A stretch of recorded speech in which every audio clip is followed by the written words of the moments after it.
Salut, c'est Camille. Mon père se tenait sur mon perron à 9h47 un samedi matin accompagné d'un avocat que je n'avais jamais vu auparavant. Ce n'était ni son notaire habituel ni son conseiller juridique d'entreprise.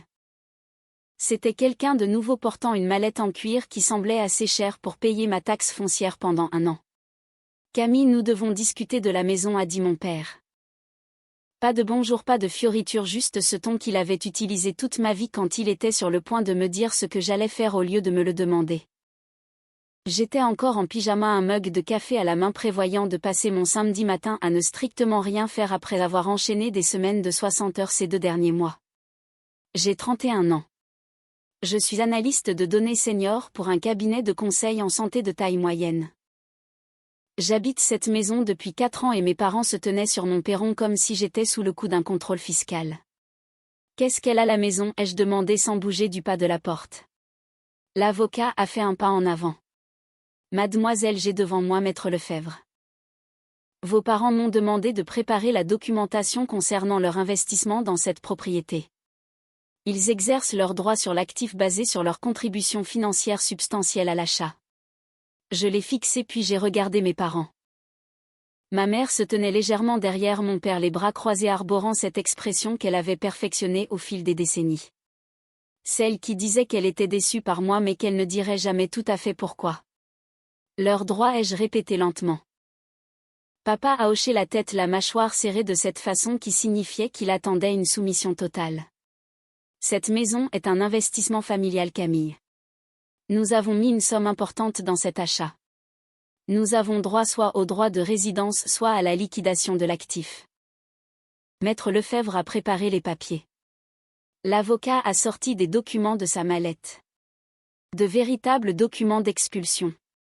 Un avis de départ, une revendication d'intérêt de propriété. Quelque chose de froid s'est installé dans mon estomac, pas de la panique ni de la peur mais tout autre chose.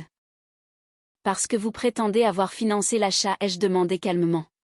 Ma mère a fini par prendre la parole. Nous avons mis 200 000 € dans cette maison, Camille. Tu n'aurais jamais pu l'acheter sans nous. Maintenant ton père prend sa retraite plus tôt à cause de la vente de l'entreprise et nous avons besoin de liquidités. C'est un actif familial. Nous avons tous les droits de récupérer notre investissement. J'ai regardé l'avis d'expulsion, les signatures de mes parents sur les documents de réclamation, l'avocat qui sortait déjà un stylo prêt à ce que je signe l'accusé de réception de leur intérêt de propriété. Donnez-moi un instant, ai-je dit. Je suis entrée à l'intérieur, les laissant sur le perron. Mes mains étaient fermes alors que j'ouvrais mon ordinateur portable sur la table de la cuisine. J'ai sorti mes documents d'hypothèque, mes relevés bancaires de 2020 mAh, lettres de préqualification, mes papiers de clôture de vente. Puis j'ai sorti autre chose, un tableur que je tenais à jour depuis 11 ans, depuis que j'avais 20 ans et que mon frère Thomas en avait 18. Quand nos parents nous avaient assis tous les deux pour expliquer pourquoi les études supérieures de Thomas seraient entièrement financées alors que les miennes ne le seraient pas. Je suis revenue sur le perron avec mon téléphone dans une main et une chemise cartonnée dans l'autre. En fait, ai-je dit en ouvrant mes documents de prêt sur mon téléphone et en tournant l'écran vers l'avocat, les relevés bancaires montrent que j'ai obtenu un prêt avec mes seuls revenus. Le prix d'achat était de 347 000 €. L'apport de 70 000 € provenait entièrement de mon compte d'épargne. L'hypothèque de 277 000 € est à mon nom seul. Le ratio d'endettement a été calculé uniquement sur mon salaire de 92 000 € au moment de l'achat. 0 € de leur part. L'avocat a pris mon téléphone. Son expression a changé alors qu'il parcourait les documents. La lettre de préqualification datée de février 2020. L'acte de vente montrant mon chèque de banque pour l'apport. Le contrat de prêt avec mon nom comme unique emprunteur. Je ne peux pas déposer cela, a-t-il dit doucement en me rendant mon téléphone. Il a regardé mon père. Monsieur, vous m'avez dit que vous aviez fourni l'apport. Ces documents prouvent le contraire. Nous lui avons donné de l'argent au fil des ans, a dit papa rapidement. Des cadeaux, du soutien. C'est comme ça qu'elle a économisé pour l'apport. J'ai ouvert la chemise cartonnée. Voici un relevé financier complet de chaque euro que vous m'avez donné depuis mes 18 ans, ai-je dit. Voulez-vous que je le lise à haute voix ou préférez-vous que Maître Lefebvre l'examine en privé? Le visage de ma mère est devenu livide. Celui de mon père est devenu rouge. Camille, c'est inapproprié, a commencé maman. 2007, ai-je continué d'une voix égale.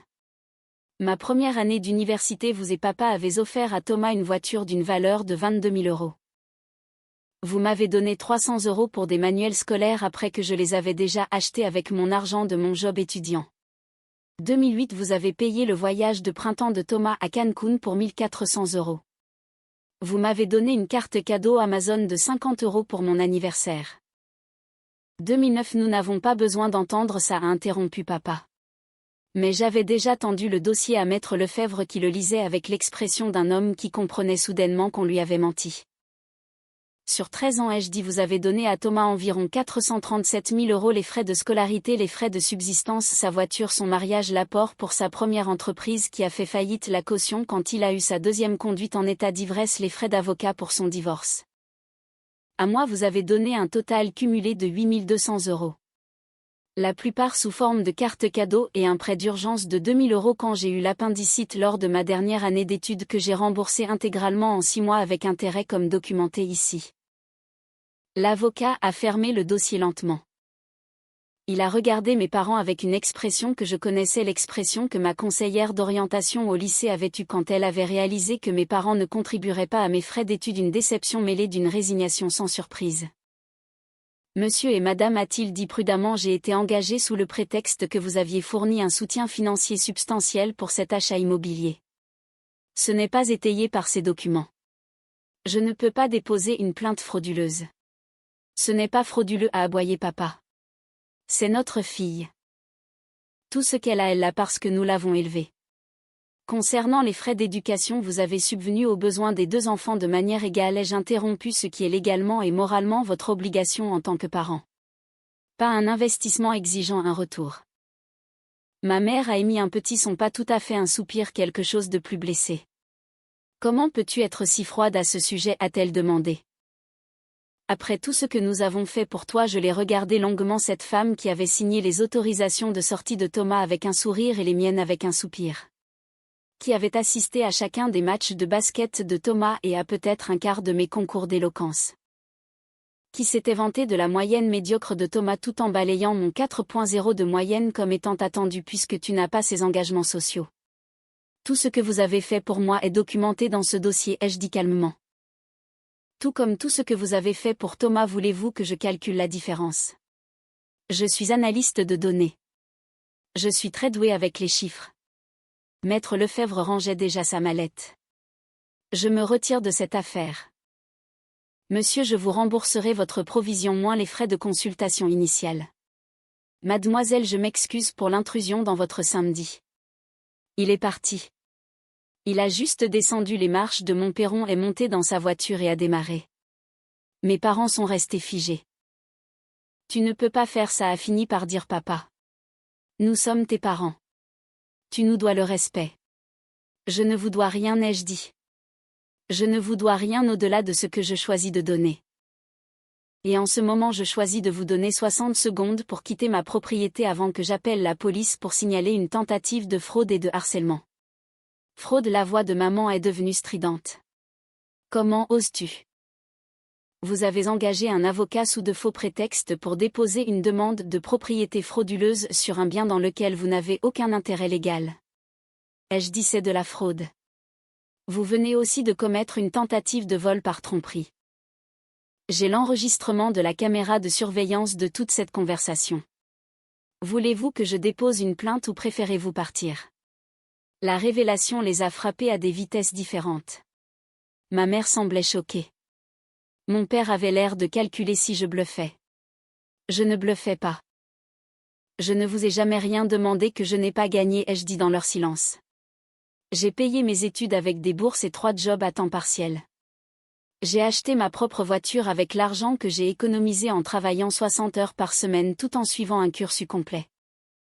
J'ai vécu dans un studio avec 2 colocataires pendant 4 ans après mon diplôme pour économiser pour un apport pendant que vous payiez le loyer de Thomas dans un immeuble de luxe.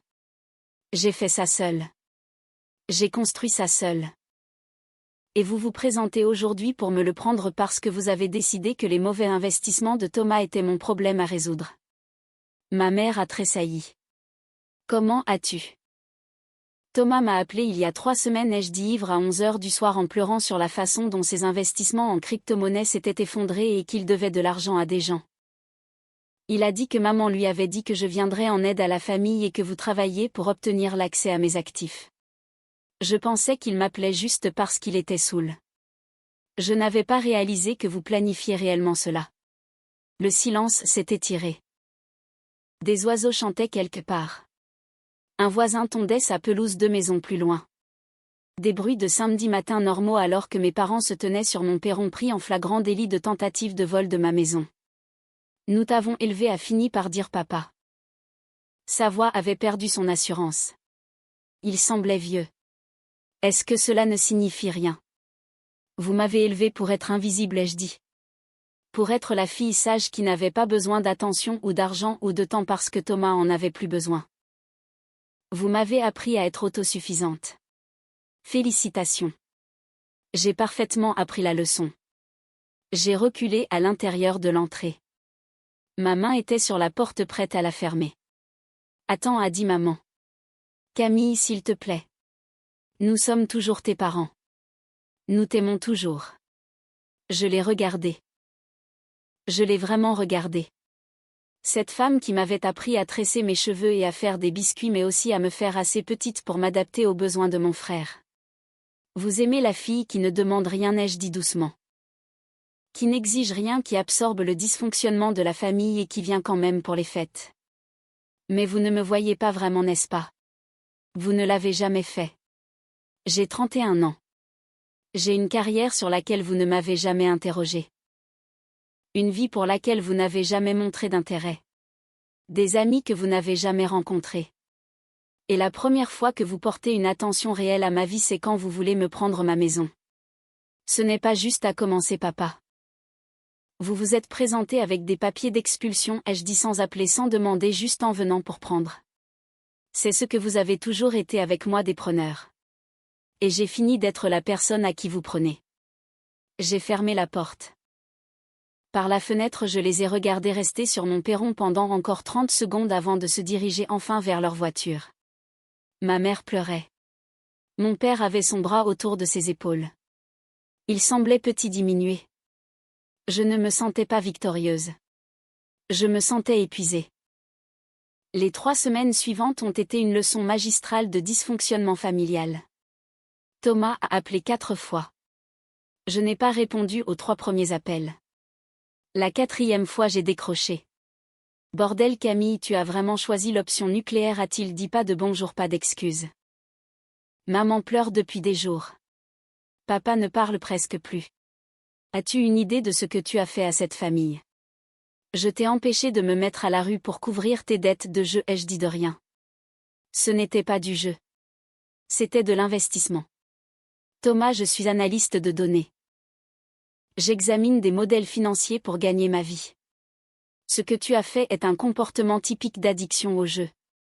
Et maman et papa allaient voler ma maison pour t'aider. Silence à l'autre bout. Puis ils ne volaient pas. Ils pensaient juste que tu comprendrais. La famille aide la famille. La famille ne m'a pas aidé à payer mes études, ai-je dit. La famille ne m'a pas aidé quand je mangeais des pâtes au dîner 6 soirs par semaine pour économiser de l'argent. La famille n'a pas aidé quand j'ai eu une chirurgie d'urgence et que j'ai failli faire faillite à cause des factures médicales. Mais maintenant la famille a besoin que je donne ma maison. C'est différent. Non, ai-je interrompu. Ça ne l'est pas. C'est le même schéma que toujours. Tu as besoin de quelque chose et tout le monde s'attend à ce que je le fournisse. J'ai fini. J'ai raccroché. Mais j'ai aussi sorti mes dossiers financiers complets. Pas seulement le tableur que j'avais montré à l'avocat. Tout. Chaque relevé bancaire, chaque déclaration de revenus, chaque reçu que j'avais conservé depuis 13 ans parce que je savais que ce n'était pas fini. J'avais raison. 2 semaines après la confrontation sur le perron, j'ai reçu une lettre d'un autre avocat. Celui-ci n'essayait pas de revendiquer la propriété. Celui-ci menaçait de me poursuivre pour abus de faiblesse sur personnes âgées et refus de soutien familial en période de besoin. La lettre affirmait que mes parents m'avaient fourni un soutien indirect substantiel tout au long de ma vie, ce qui avait permis ma stabilité financière actuelle et que j'étais moralement et potentiellement légalement obligée de rendre l'appareil. Je l'ai lu 2 fois. Puis j'ai appelé ma propre avocate. Elle s'appelait Maître Valérie Morel. Elle était spécialisée dans le droit de la famille et les litiges financiers. Elle avait la cinquantaine, les yeux vifs et le geste précis. Et quand je lui ai expliqué la situation, elle a souri. Ils ont vraiment essayé de vous expulser, a-t-elle demandé, avec des papiers et tout le reste. Et vous avez la documentation de la disparité financière réelle.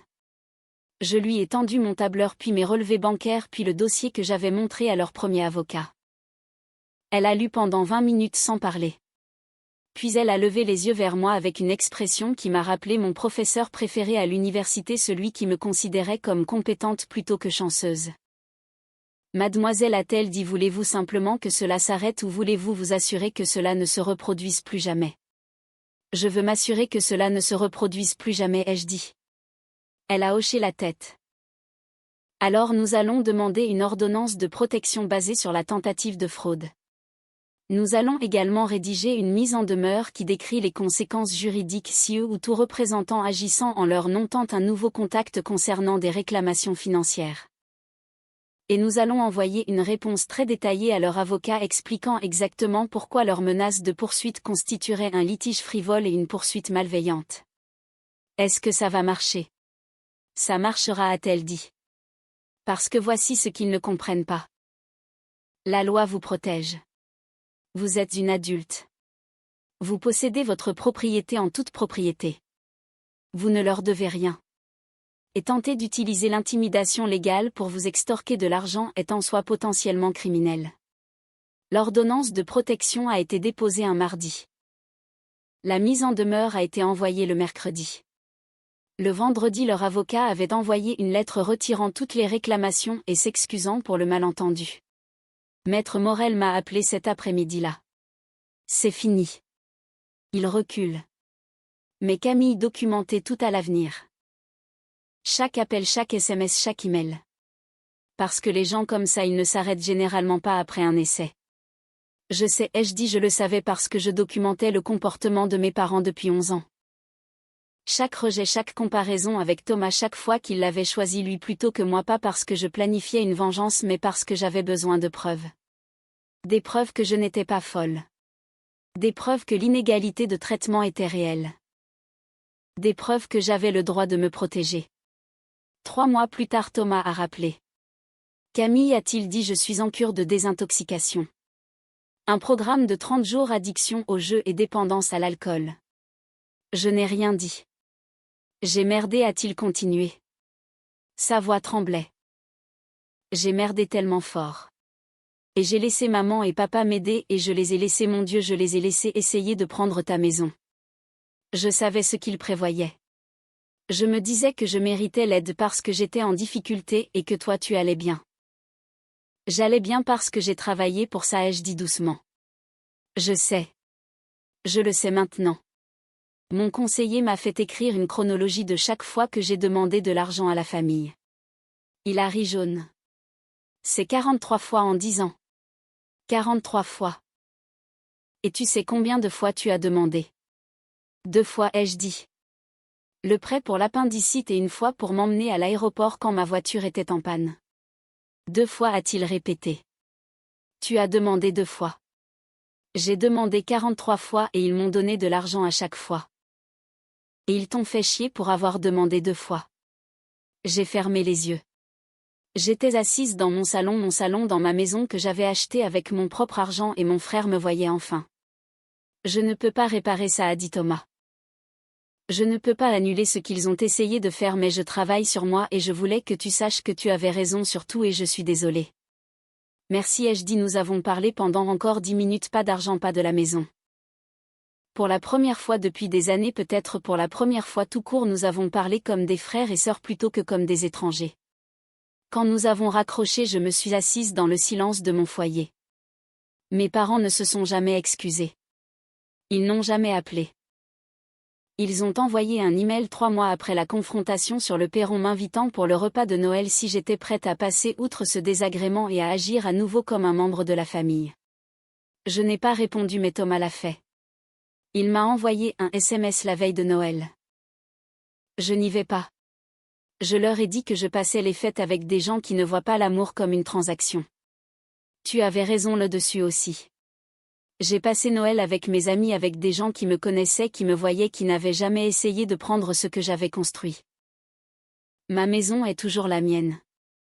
Ma vie est toujours la mienne et je dors profondément chaque nuit en sachant que j'ai protégé les deux. Le dossier de documentation est dans le tiroir de mon bureau. Je ne l'ai pas ouvert depuis le bureau de l'avocate mais je le garde non pas comme une vengeance mais comme une preuve. La preuve que je n'ai jamais été le problème, que je n'ai jamais été insuffisante, que j'ai toujours été assez. J'étais juste entourée de gens qui avaient besoin, que je crois le contraire. Maintenant je suis entourée de gens qui savent ce qu'il en est, y compris lentement mon frère. Quant à mes parents, ils font face aux conséquences de 31 ans passés à créer un bouc émissaire et un enfant roi. Il s'avère que lorsque l'enfant roi grandit et que le bouc émissaire fixe des limites, les parents ne se retrouvent plus qu'avec les schémas qu'ils ont eux-mêmes construits. Je n'ai pas détruit ma famille. J'ai juste arrêté de les laisser me détruire. Et ma maison, ma magnifique maison du Mans gagnée et documentée comme étant la mienne, reste la preuve que j'ai toujours été capable de construire quelque chose qu'ils ne pouvaient pas prendre même quand ils ont essayé. Cette histoire est un exemple frappant de la toxicité qui peut régner au sein d'une famille lorsque les rôles de l'enfant roi et du bouc émissaire sont figés dès l'enfance. La réaction de Camille, qui est de se protéger par la documentation systématique, montre à quel point elle a dû apprendre seule à valider sa propre réalité face à des parents manipulateurs. C'est un rappel puissant que le sang ne donne pas tous les droits et que la réussite d'un enfant ne doit jamais servir de fond de secours pour les échecs d'un autre encouragé par le déni des parents. En France comme ailleurs, les limites juridiques sont souvent le seul rempart efficace contre des abus familiaux qui se parent de l'excuse de l'amour ou du devoir. Que pensez-vous de la réaction de Camille ? Auriez-vous